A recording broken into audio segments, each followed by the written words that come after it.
Hey there, everybody. This is the Sleuthy Teacher, and we are back after a little bit of a break that I took. December is super busy and hectic and all of the things for me, so I took a little bit of a break, but I am so excited to be back, and today we are going to be playing game number 6 in the Nancy Drew series, The Secret of the Scarlet Hand. This game came out in 2002, so it is one of the older games, but it is still super fun. This game has grown on me quite a bit. The first time I played it, I didn't really like it because it is a very learning forward game, but we're not going to hold that against it. It is a lot of fun, and I cannot wait to play another Nancy Drew game. So let's get into it. Welcome to my latest case, Secret of the Scarlet Hand. To start playing, choose either Junior or Senior Detective. If you're new to adventure games or need some help, choose Tutorial. I think it's really neat on the book for this game. You can see the Scarlet Hand imprint right there. We're going to continue playing on Junior Detective like we have for all of the other playthroughs so far. Dear Dad, greetings from the new Deputy Curator at Beech Hill Museum in Washington, D.C. I miss you, by the way. How's Africa? I sure hope this letter reaches you in Ouagadougou before you move on to Nairobi. So I got the internship. Your old friend Franklin Rose was awfully nice to submit my name to the rest of the members of the museum's board of directors. What an opportunity while I'm in between cases. As you probably know, the museum specializes in ancient Maya culture. My supervisor is going to be Joanna Riggs, a well-known archaeologist. Maybe you've seen her name in the news recently, in conjunction with the discovery of a strange Maya monolith. Apparently, it's created quite a buzz among experts in the field. Well, Beech Hill plans to feature the monolith in an upcoming exhibition. Just imagine, this artifact has been buried for hundreds of years, and now it's going to be unveiled to the public for the first time. The museum is short-staffed at the moment, and they're expecting such a huge turnout that they've closed their doors to prepare. I can hardly wait to dig into this exciting project and learn how archaeologists and historians solve the mysteries of ancient cultures. I'll keep you posted. Love, Nancy. Nancy Drew, I presume. I'm Joanna Riggs. Welcome to Beech Hill. I was just checking the lock on this display case. This is one of the museum's most treasured pieces, a carving of King Pacal. Who is King Pacal? Pacal assumed the throne at age 12. Can you imagine? That was 615 A.D. He ruled for 68 years at the height of the Maya civilization. Is that jade? Yes, the Maya loved jade and used it for many of their carvings. There isn't another piece like this in the world, and it's priceless, which means I practically had to sell my own grandmother to get it. How did the museum acquire it? Leave it to Taylor Sinclair. He's a wizard when it comes to these deals. You'll meet him later. Now then, Nancy, you're coming on board at a critical time for Beech Hill. An exhibit of this caliber is not kid stuff. Franklin Rose assures me you're a real trooper, and I hope he's right because I'm not here to babysit. I don't care who your father is. Well, that's rude.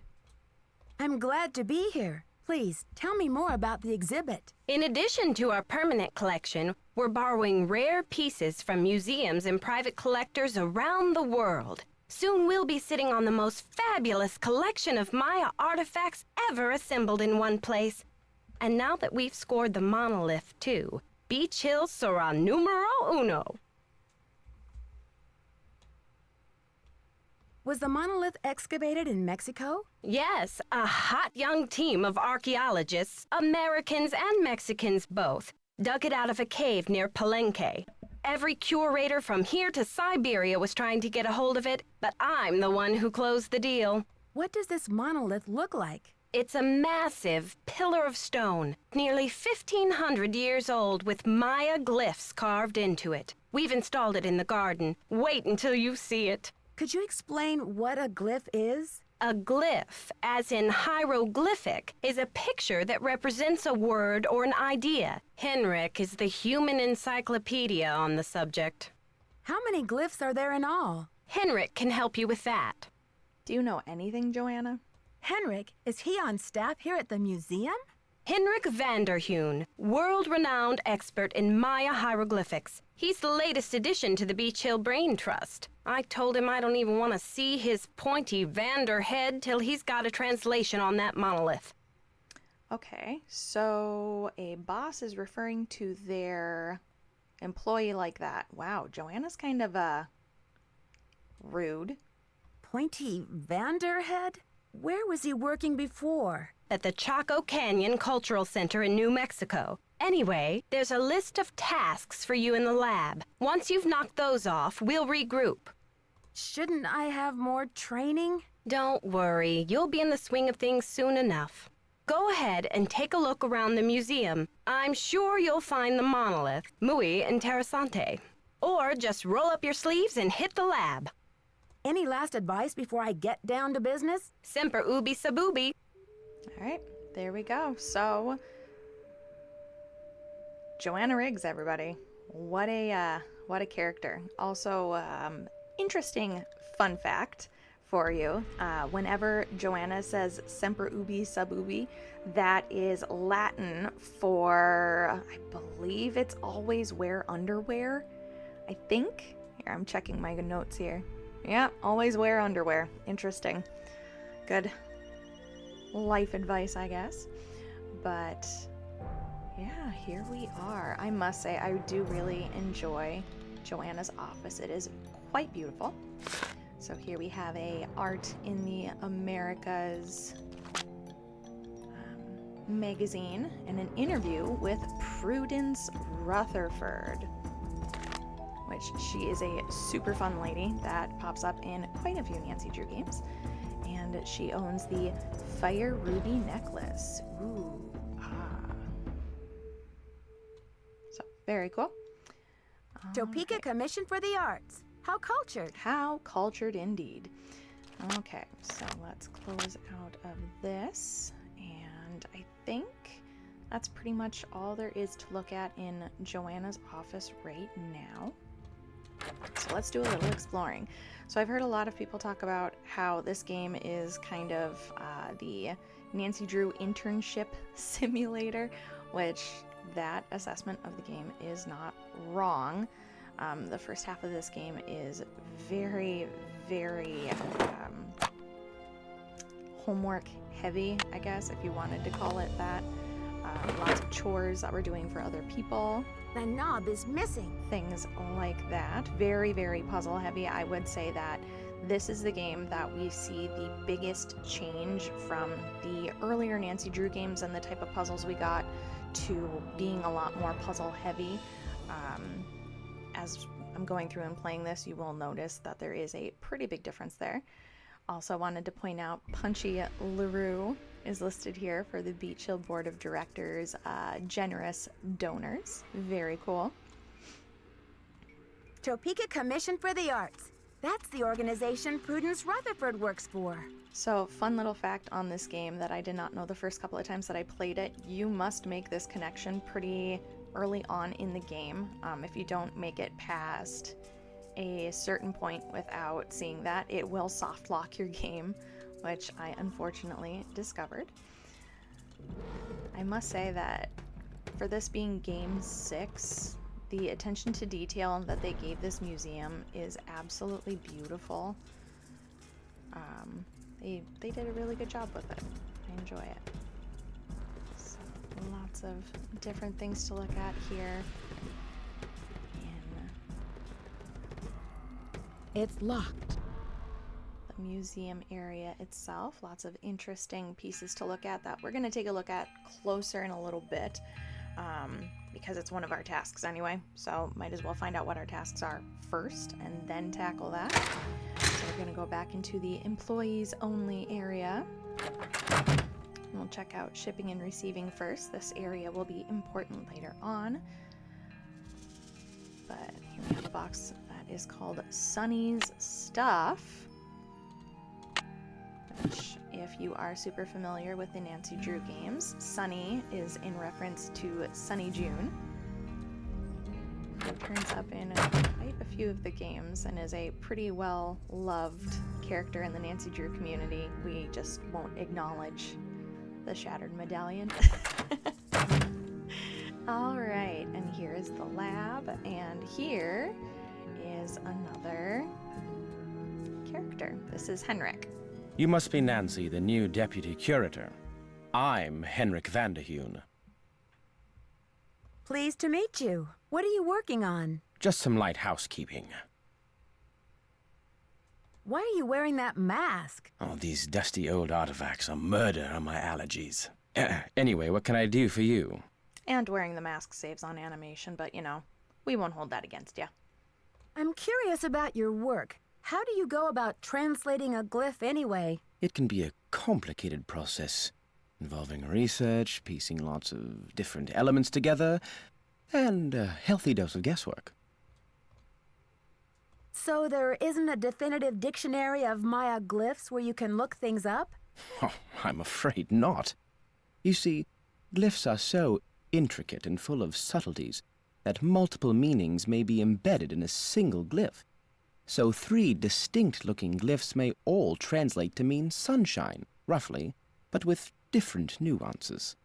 There is so much we still don't know. Lucky for me, I guess, or I'd be out of a job. Joanna turned me loose without too many instructions. Do you have any advice for me? Well, as you've probably heard, the museum is closed in preparation for the exhibit, so you'll have free run of the place. Please explore. The sooner you get to know your way around, the better. Think of the lab as your home base, your center of communications. Anyone who wants to get in touch with you will leave a note or a voicemail here, so check in often.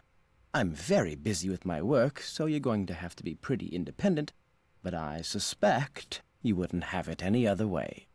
See you around, Henrik. I suspect you will. So there we go, Henrik Vanderheun. Now, I'm going to point out something that I'm sure at least a couple of you noticed, especially if you are one of my students watching this right now, which, shout out, hi guys. I don't know why they decided to make Henrik's shirt that he wears under his lab coat so close to the same color as his skin, but there is a shirt there. No idea why they did that. Not a clue. Yeah, I don't know. But anyway, here is our first round of tasks that we have to complete. We have to sort out the shards of pottery and reassemble the pot at the lab workstation, which we have one of the pieces in our inventory already. We have to bring the addenda to the monolith loan agreement to Alejandro Del Rio at the Mexican consulate. We need to order bubble wrap, packing tape, and sticky labels. We need to match the recorded narrations to appropriate displays in the main exhibition hall. And we need to reorder the Maya numbering exhibit in the main exhibition hall. So, like I said, kind of intern simulator here.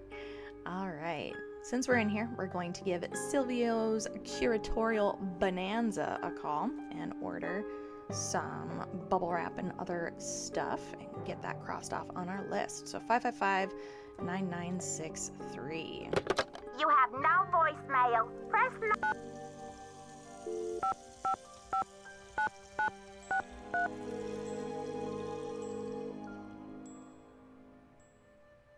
Silvio's curatorial bonanza. May I speak to Silvio Jr., please? This is Silvio Jr. What can I do for you? Are you still having a sale on packing supplies? That's right, 30% off on bubble wrap, foam peanuts, heavy-duty tape, medium and large boxes, sticky labels, and why supplies last, of course. Have you ordered from us before?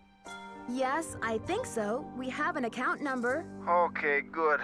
That saves me a lot of paperwork. What's the account number? BH119K. BH119K? Beech Hill?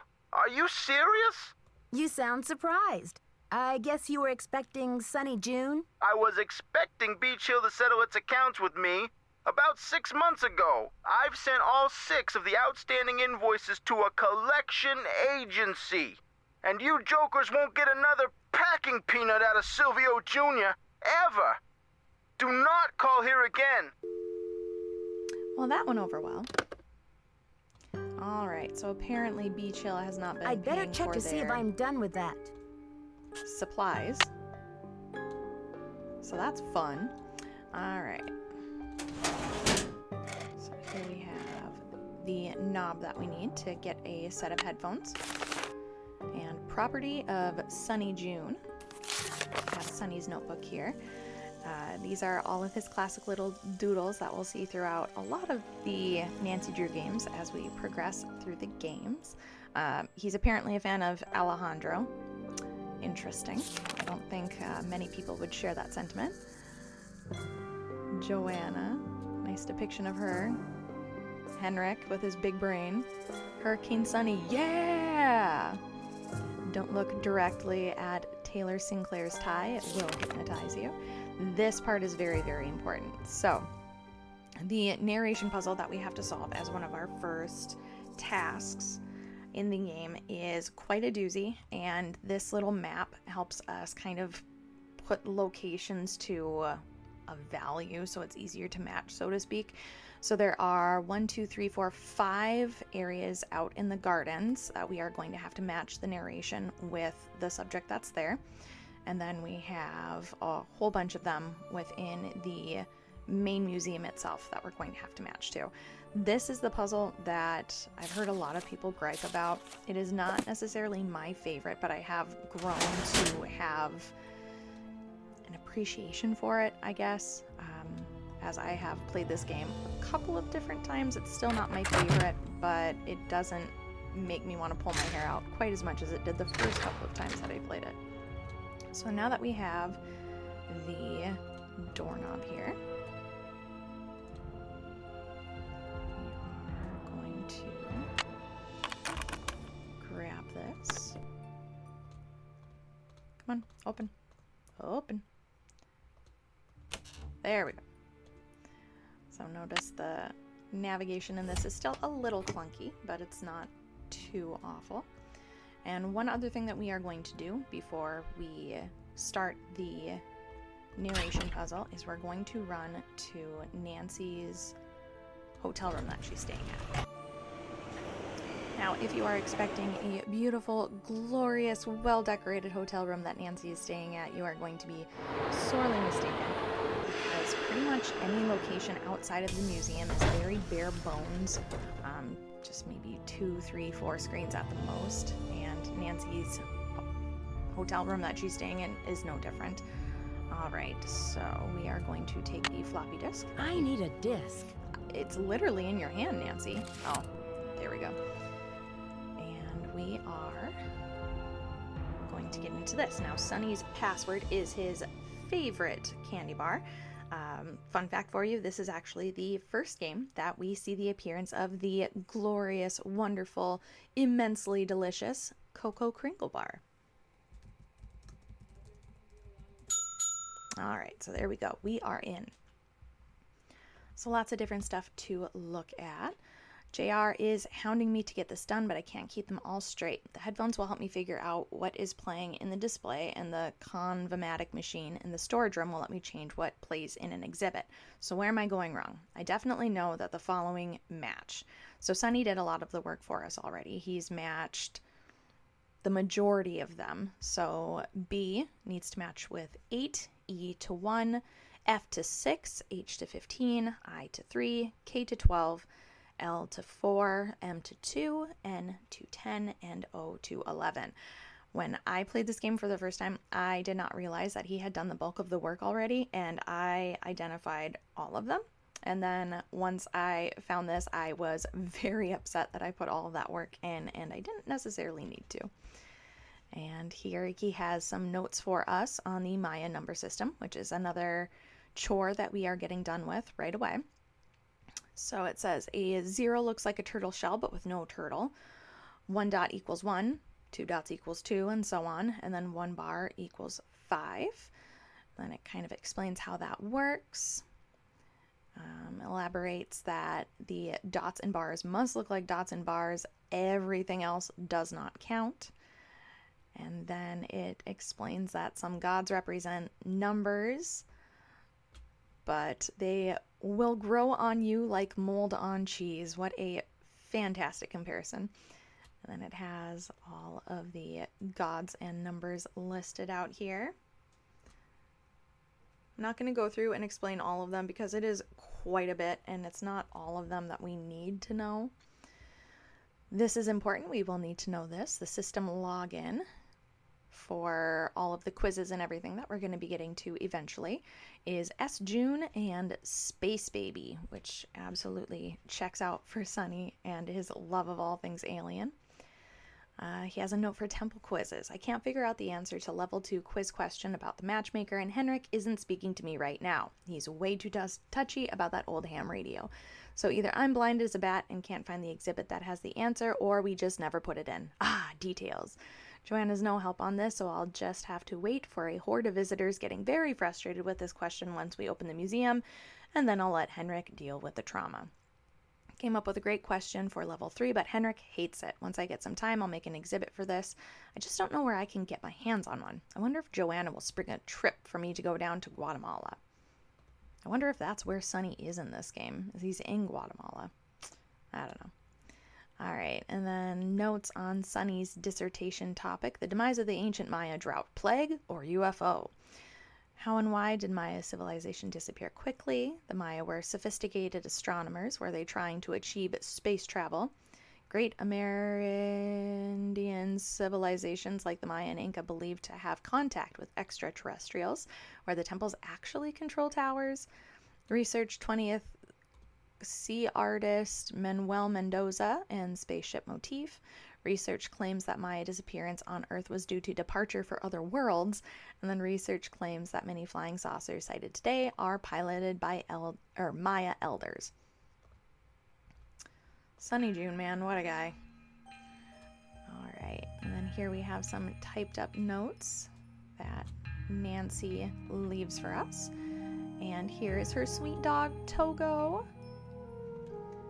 Alright, so now that we have all of those notes on those 2 puzzles, let's go and see if we can get some of them done.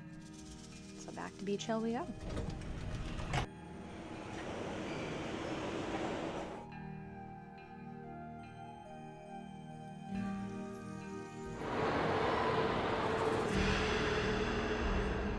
Alright, back at Beech Hill. Good thing Franklin gave me the museum key.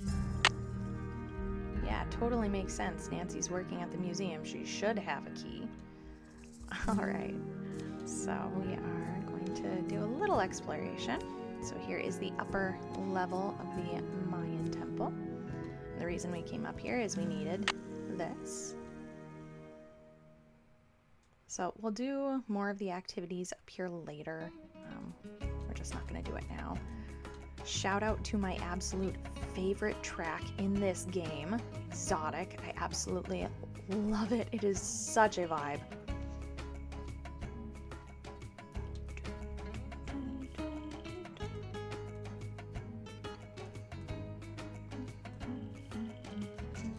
Alright, and we are looking for a missing number tile.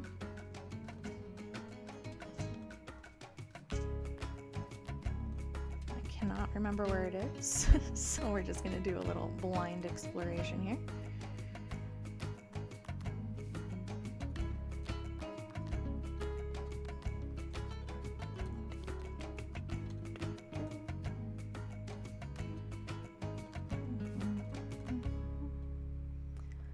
I could have sworn there was a number tile hanging out in one of these display cases.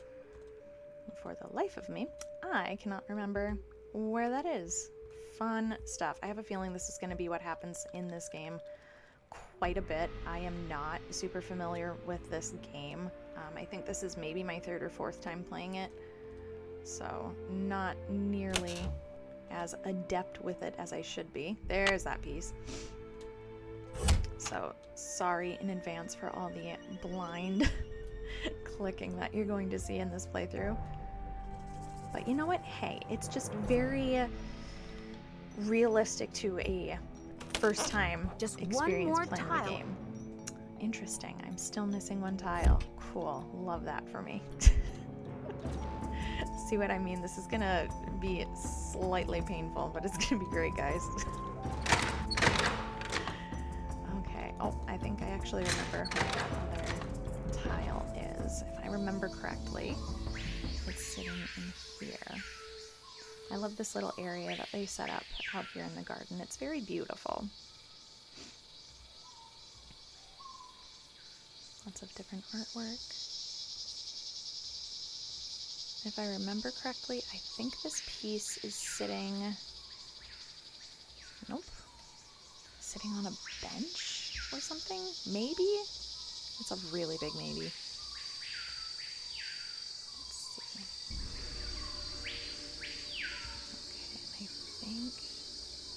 Right here? No, where is it? I could have sworn it was out here. Let's see here. Maybe it's not.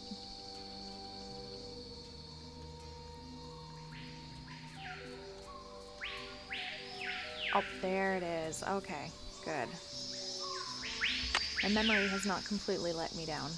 We are good to go. Okay. We'll explore this area in a little greater detail later, but for right now, let's do the number puzzle. I actually really enjoy this puzzle. It's pretty cool once you understand the rules.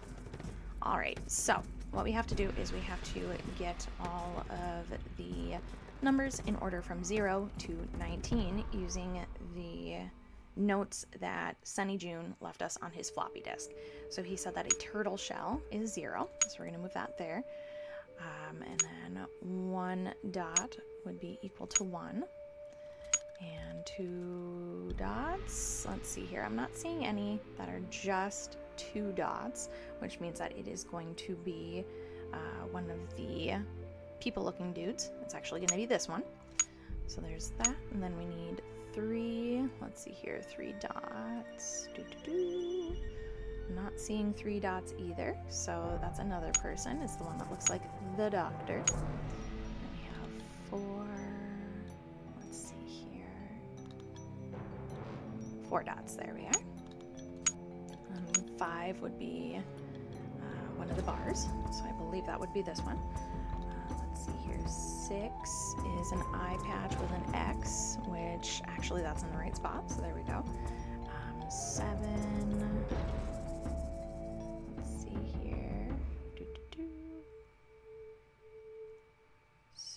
7 says it has glasses, and I'm not seeing that, so that means it'll be a bar with, oh, it's already there, good gracious. Then 8, and then 9, which would be the guy with a beard, so this guy, I believe. And then 10 would be 2 bars. Let's see here, any with 2 bars, 10. There we go. And then 11 is going to be 2 bars and 1 dot. And then 12 would be 2 bars, 2 dots.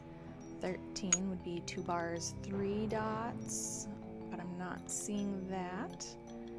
So that means it must be another person. So let's see here. 13 would be the one with the T on its cheek. So this one.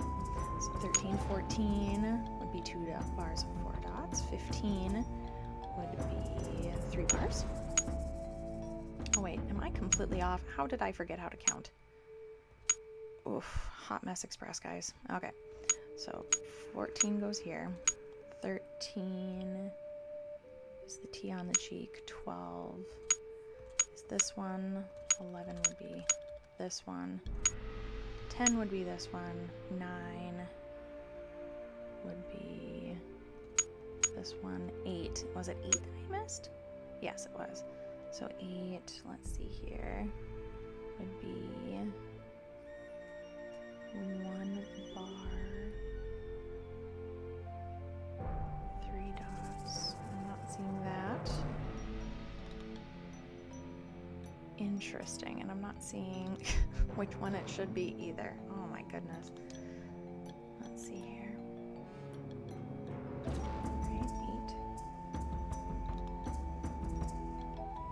I don't think it's one with a removable jaw piece. Oh, it would be this one. There we go.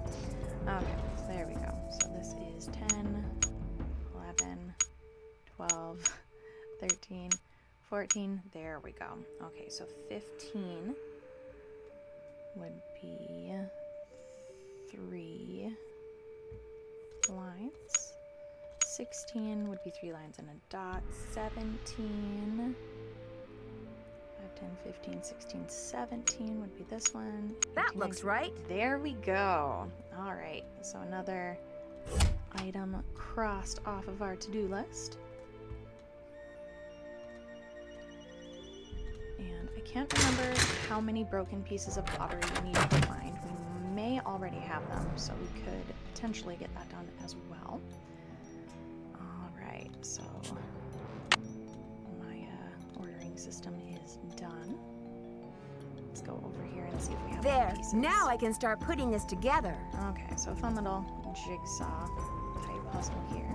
So we're going to find a way to maybe turn this. There we go. And put this base together. Nope, not that one. There we go.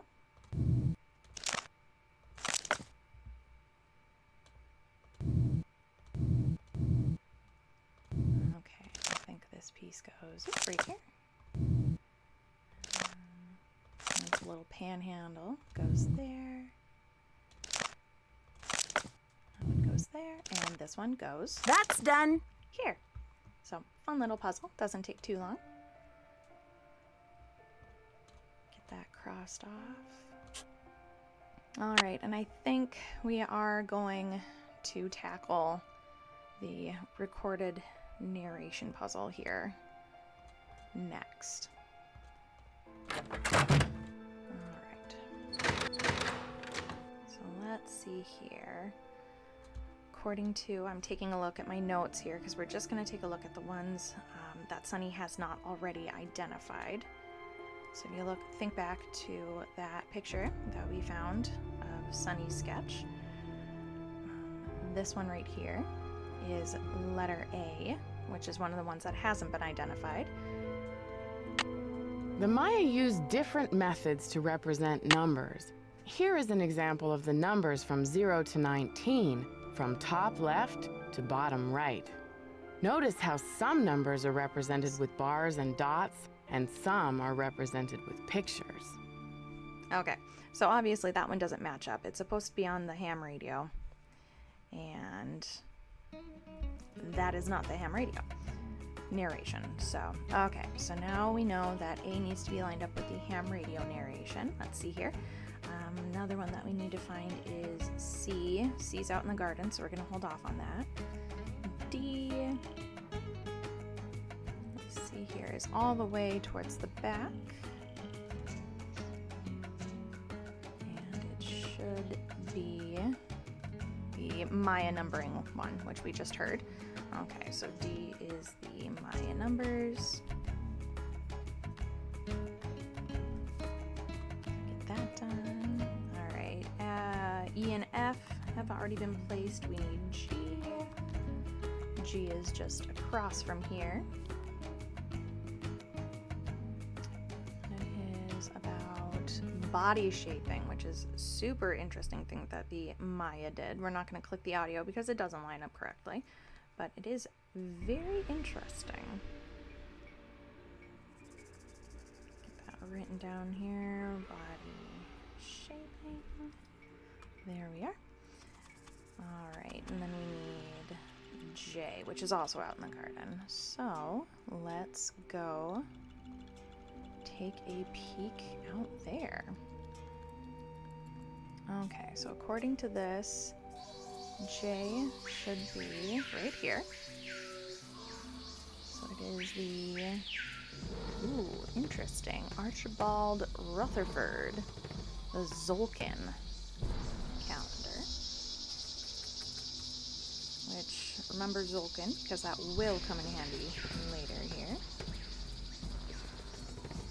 There we are. And then the other one that we need to take a peek at is over here. We'll walk along this path. I like the little ambiance noises that they added to this. It's pretty cool. Alright, can we get off of this path. There we go. Okay, an O should be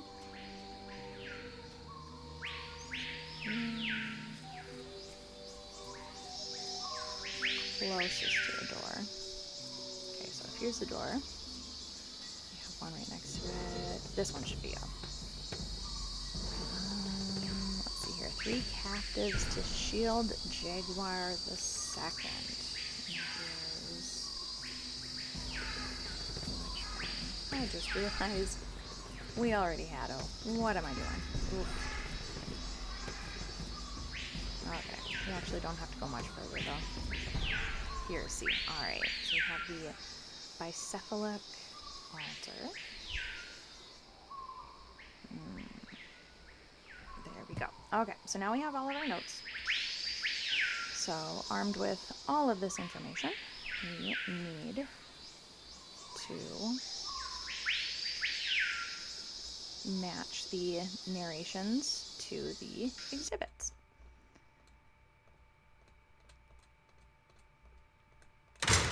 Okay, so the panel that we are going to use for this is right in here.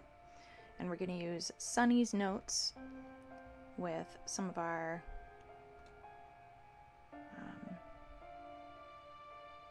whatever the word is. My brain is not quite on yet. Let's see here. So we need to find one about ham radio. Let's see here. So 1's already claimed, 2's already claimed, 3's already claimed. 4 is... I'm not seeing 5. Let's see 5. Archaeologists work in some of the most remote areas of the world. Ham radios are often the only means of contacting the outside world. HAM is an acronym for Handheld Amateur Radio. There you go. Alright, and B needs to be matched with 8. Good deal. Already done. C, we need something on the bicephalic altar. So let's see here. We were up to 5, so 6. I'm not seeing a 7, so let's try 7. The Maya used different methods to represent numbers. Nope. Here is an example of the numbers from 0 to 19, We will from need top this. left to bottom. Okay, let's see here. 8, is 8 claimed? Yep. 9. Not seeing a 9 on my notes, so let's see this one. In addition to adorning themselves with jewelry and costumes, the Maya shaped their bodies to heighten. That one will be helpful on a different one. All right, 10, 11, 12. Not seeing a 13. Let's try 13. The date on this slab uses the Tzolk'in, or divine calendar, made up of 20 weeks each with a named day. Also another one that'll be helpful on a different one. All right, I'm not seeing 14 on my notes, so let's see that. Strange supernatural creatures, sometimes called monsters, played an important role in Maya mythology. These monsters were often associated with the earth, caves, or mountains. The bicephalic monster, sometimes called the celestial or cosmic monster, may have represented the sunrise or a long journey. All right, so there we go. Found that one. All right, and I was taking notes as we went through all of the other ones, so we should be able to match all of these up. So this one should be on Maya numbers. The Maya used different methods to represent numbers. All right, got that. E should be 1. F should be 6. Move over here. G should be 9. In addition to adorning themselves with jewelry and costumes, the Maya shaped their bodies to heighten their beauty. Beads were dangled in front of infants' faces to encourage crossed eyes, a trait considered attractive to the Maya. All right, so there's that one. Let's see here. H should be 15. I should be 3.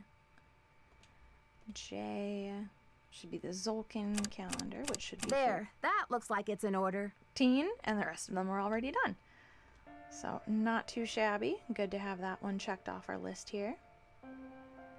All right, so now I think the last thing we need to do is find the addendum and bring it to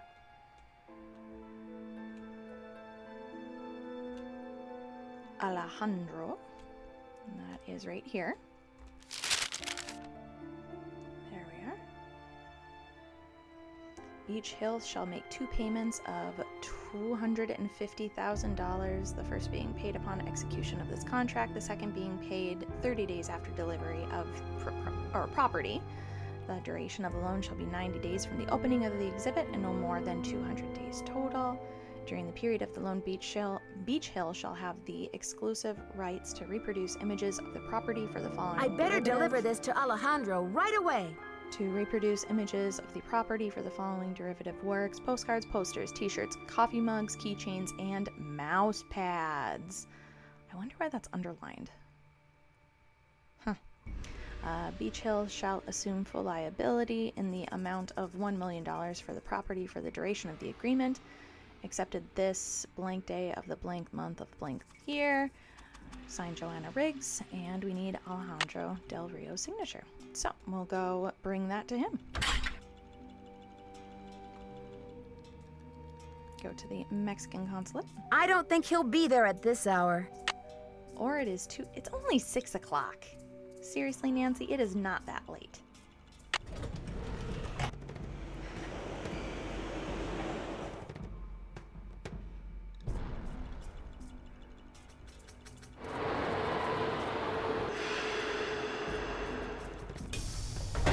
Okay, so back to Nancy's hotel. Clearly this takes place in the fall-winter months because it is already dark out, courtesy of daylight savings time. Let's see here. I wonder if we can call Franklin Rose at this time. We'll find out. I bet we can't. I bet we get his answering service. Boswell, Jackson, and Rose. May I speak to Franklin Rose, please? Who may I say is calling? This is Nancy Drew. Just a minute, please. I stand corrected. Nancy, great to hear from you. How's the internship treating you? Are Joanna and Henrik showing you the ropes? So far, so good, I think. There's a lot of work to do before we launch this exhibit, but somehow we'll pull it off. Glad to hear you're settling in. I'm off to a meeting, but feel free to call me if you have any questions. I'm sure everything's going to be smooth sailing, Mr. Rose. Bye, kiddo. All right, and then a fun little, I don't know if it's necessarily an Easter egg, but something I want to try. Apparently, we can call Poppy Dada ahead of time, and she has quite the interesting voicemail, so let's check that out. So our number is 1-605-555-3197.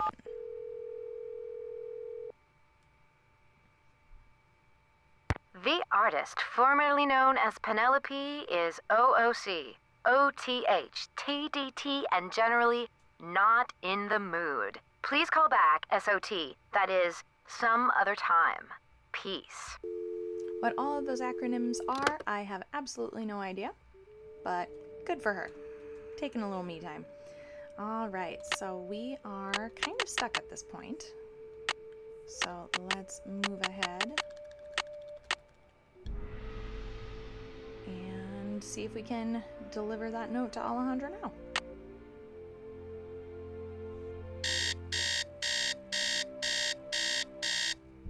May recognize that alarm clock from Message in the Haunted Mansion and Treasure in the Royal Tower. Also have Nancy's luggage right here. Okay, so now let's see if Alejandro's there.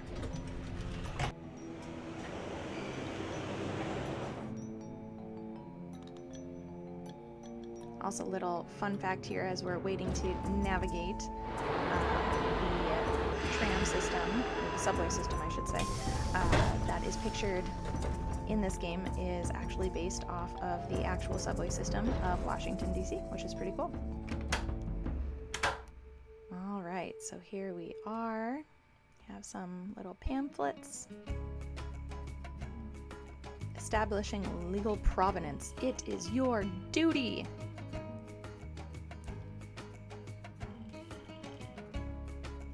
All right, so let's talk to Alejandro. How may I help you? Hi, I'm Nancy Drew, the new Deputy Curator over at Beech Hill. So, you're Joanna Riggs' newest pirate in training. How does it feel to join the ranks with the modern-day conquistadors? I beg your pardon, but how does a deputy curator become a pirate in your book? You had better brush up on your history, young lady. When the Spanish explorers invaded Mexico, they became known as the conquistadors, or conquerors. They robbed the indigenous peoples of their wealth, not just their gold, but their artwork, their sacred objects. Anything they did not steal, they burned to the ground. Which is so not cool. Alejandro, I understand that many crimes were committed in the name of exploration, but that was hundreds of years ago. What does this have to do with Beech Hill? There is more. In the 19th century, archaeologists discovered the ruins of ancient civilizations predating even the Aztecs. Many of the dig sites were robbed, and the stolen artifacts were sold off to art museums and collectors around the world. Today, finally, it is illegal among most civilized nations to remove an artifact from its native country. But sadly, there are thousands of precious antiquities with highly questionable provenance floating around the Western world. But Joanna only wants to display this artwork, to celebrate it, so the public will be able to enjoy it and learn about your people's great talents and achievements. If the American public wants to see our art, they should come to Mexico. Well, that's awful close-minded. What if some people can't afford to? Is there any way to identify the stolen artifacts? An artifact's provenance is the story of its origin and ownership. For example, how it made its way from a temple at Chichen Itza to a museum in Washington, D.C. If the artifact's provenance reveals that it has been stolen, then that artifact must be returned to the country of its origin. So the problem has been remedied, hasn't it? No, not at all. Provenance documents are often tampered with or forged to cover up the theft. Because of this, thefts continue and a great deal of art is moved on the black market, even today. Unethical art dealers and greedy museum curators do nothing to stop this. Are you suggesting Beech Hill is involved in these kinds of misdealings? If Joanna Riggs or that overstuffed pillowhead Sinclair had any decency, they would take measures to see that all Maya artifacts were returned to Mexico at once where they belong. Overstuffed pillowhead. You know, I think that's my new favorite insult. That is fantastic. And what if these measures are not taken? My country will have its due, Nancy, even if I have to begin reclaiming its artifacts with my own two hands. Not suspicious at all, my dude. I admire your conviction, Alejandro.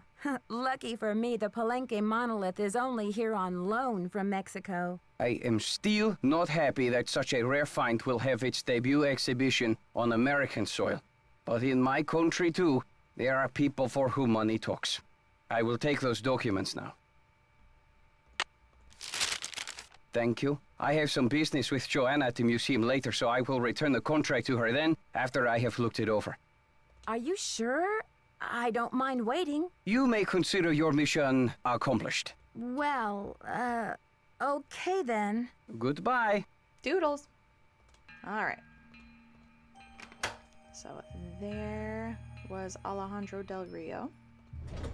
I do think he is a rather interesting character in this game. He's not my favorite by any means, but it is interesting to talk to him. He does have an interesting perspective on a lot of the provenance issues that unfortunately do happen. All right, so that should be our last item checked off. What to do next?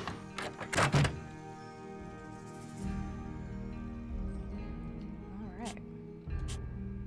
To-do list done. You have no voicemail. And no voicemail. Good deal.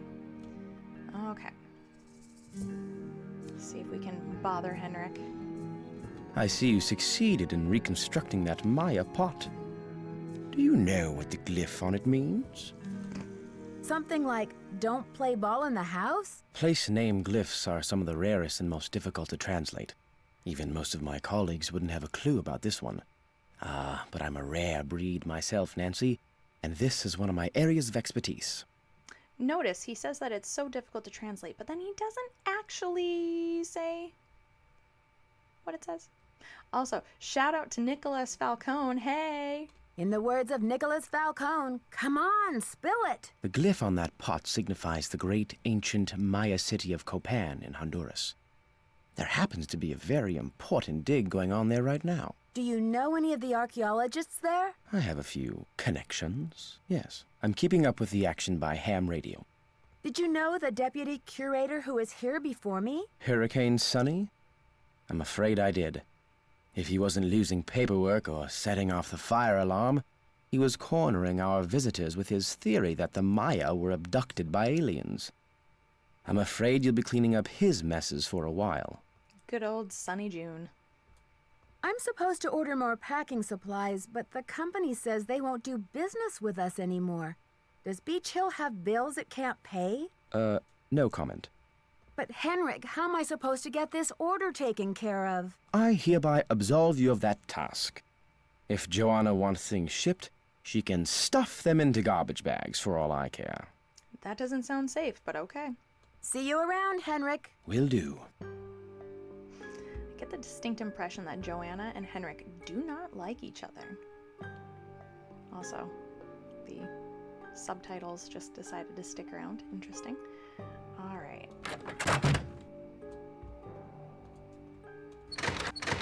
So we're gonna take a closer look in the jungle area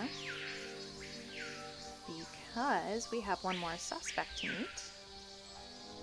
Even though right now we are currently sitting at about over 45 minutes of playtime, and still there is no mystery. Interesting. Do not be alarmed, for it is only Nancy Drew, or should I say, Detective Drew. I'm Sinclair. You've heard of Madonna? This is Sinclair. He only needs one name. Who told you I was a detective? I was at a meeting with the BOD recently, and I caught wind of your appointment and your credentials. Very impressive, if I do say so myself. The BOD? OMG! The BOD? That would be the board of directors, those cranky old cats. They do keep the ducks squared away around here, I'll give them that. So, how's this for a specimen? Ever seen $1 million worth of rock before? Yes. Do diamonds count? Ouch. Well, they did say you were sharp. Seriously, though, thank goodness you're here. I'm afraid the museum may be in terrible jeopardy. What kind of jeopardy? Joanna told me to butt out, but I'm so fond of Beech Hill, I just hate to see it fall prey to scoundrels. What scoundrels? It's a sensitive subject. Meet me in my office later and I'll explain everything then. You've got me worried. Can't we talk now? Just meet me later. 707 Bing Cherry Boulevard. I've got to go. Enjoy your first day at Beech Hill. Technically, it's my second day at Beech Hill, but thank you. Alright, so there we have it. The beautiful monolith that is the center of attention and one of the reasons why Alejandro Del Rio is so cranky. I'm gonna stop spinning around it now before I make myself nauseous. But there we are. I love that Nancy is able to say that she has seen $1 billion worth of rock before, referencing the diamond that we found in Marie Antoinette's tower, in Treasure in the Royal Tower. Alright, so quite cool. And now we will go talk to Sinclair.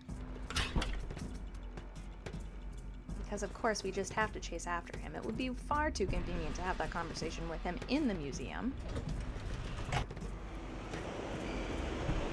Also, I am aware that we can just click and get past this animation, and I probably will do that later in the playthrough, but for right now, might as well let it play out. Nothing wrong with that, right?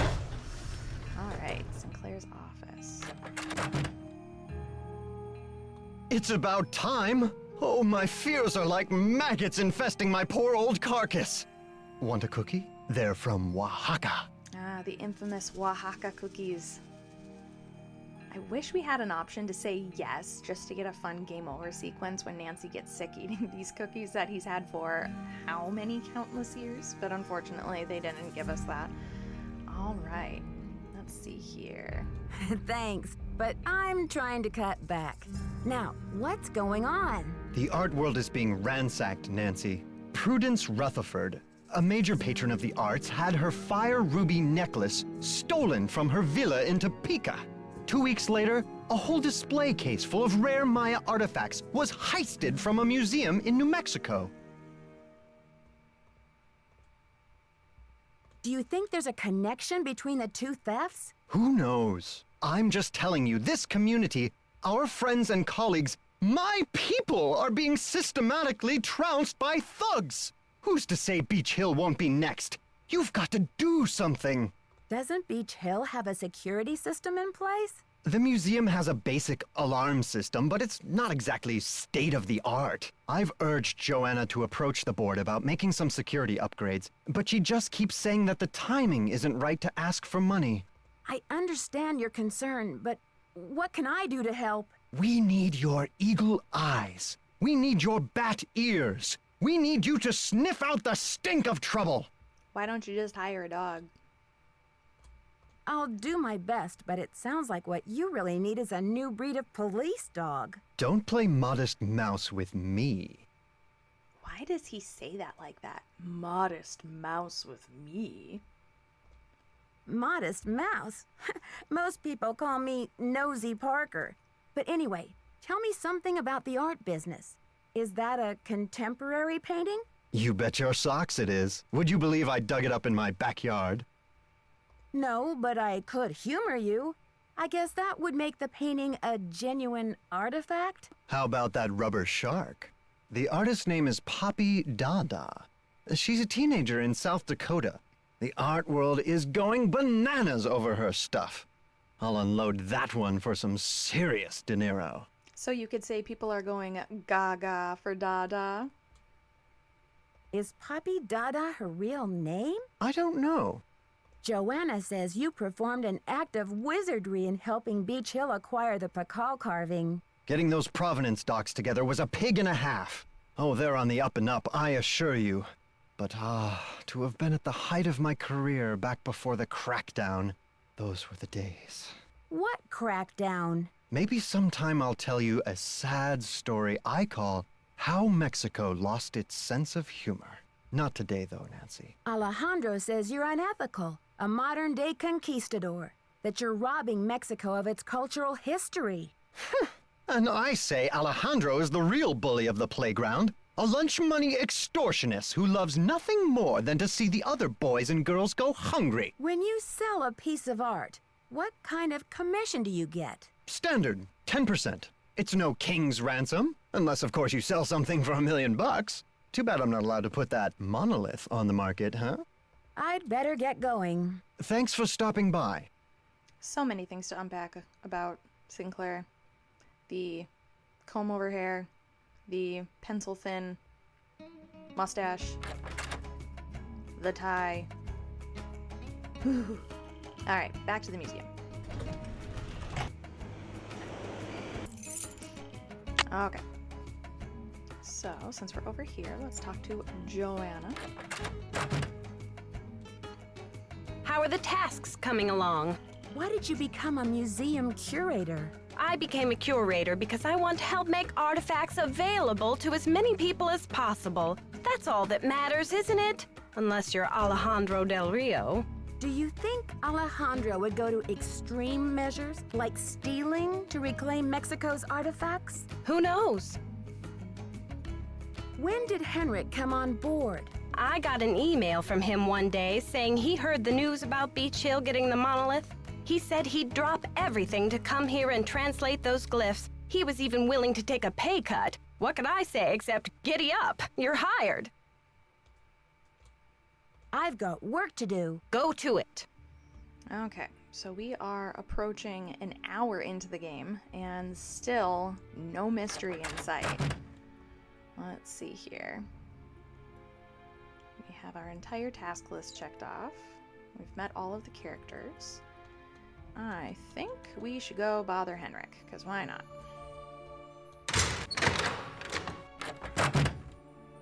Oh, Henrik! Or he's not here. Cool. Alright, since he's not in here, let's see if we can snoop his desk.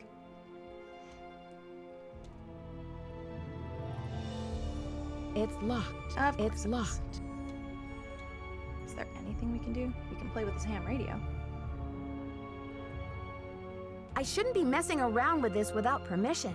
Nancy, no one's around. We're fine. I shouldn't be messing around with this without permission. Apparently he needs to buy milk. Alright, let's see here. We have a card for the Chaco Canyon Cultural Center. So we're gonna write this number down. This will come in handy. 1222. Okay. We will try calling from this phone. I don't know if it'll actually work, but we'll give it a go. You have no voicemail. You have no voicemail. Yeah. Okay, let's see here. So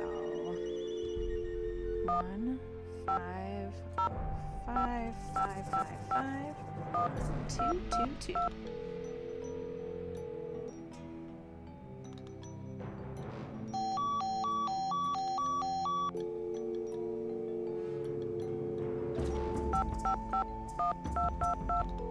Did we not need the area code? Maybe we didn't need the area code.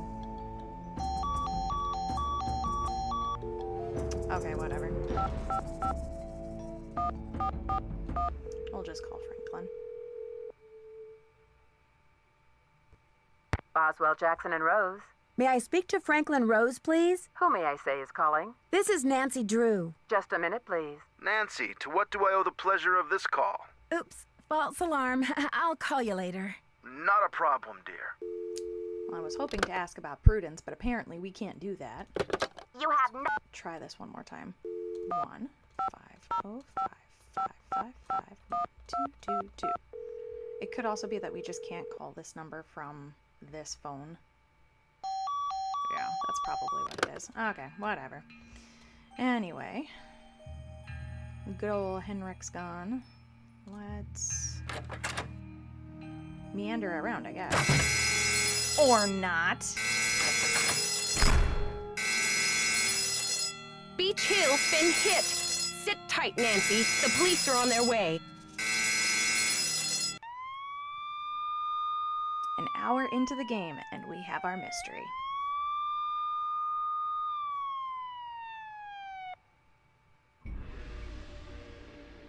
And I hate to break this to you, but one of the changes that I decided I'm going to try for the channel, at least until I'm through the school year, is breaking my walkthroughs into episodes so that I'm able to keep up a somewhat regular schedule and take a little bit of the pressure off of myself. So this is where I think we're going to stop this playthrough. I'm sorry, I hate to break it to you, I hate to leave you on a cliffhanger, but this is where we are going to stop for this playthrough.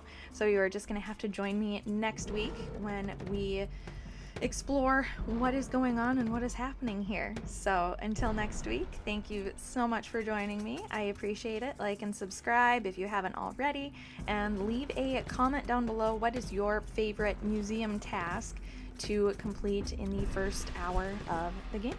I can't wait to find out. Thank you so much for watching, and until next time, stay sleuthy.